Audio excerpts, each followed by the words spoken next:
بسم اللہ الرحمن الرحیم۔ انگوروں کی چوری۔ عباد بن شرجیل رضی اللہ تعالیٰ عنہ مدینے کے رہنے والے تھے۔ محنت مزدوری کرنے کے باوجود ان کا گزر بسر نہ ہوتا تھا۔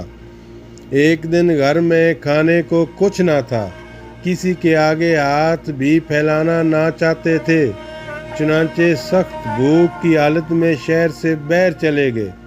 چلتے چلتے انگوروں کے ایک باغ میں جا پہنچے اور باغ میں پکے ہوئے انگوروں کے خوشے ہر طرف دکھائی دے رہے تھے۔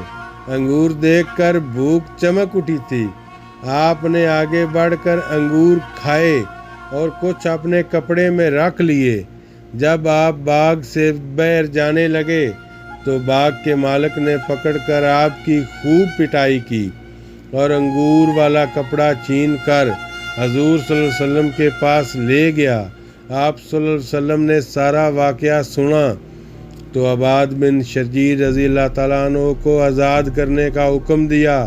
پھر آپ صلی اللہ علیہ وسلم نے باغ کے مالک کو مخاطب کرتے ہوئے کہا، اس نے سخت بھوک کی حالت میں تمہارے باغ سے بلا اجازت انگور کھائے ہیں، مگر یہ چوری نہیں، اسے سزا نہیں دی جا سکتی۔ تمہارا فرض تھا اگر یہ بھوکا تھا اس کو کھلاتے، اور اگر اس نے انگور چوری کیے تھے تو معاف کر دیتے۔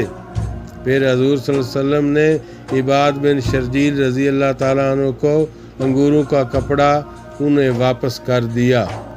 ماشاءاللہ۔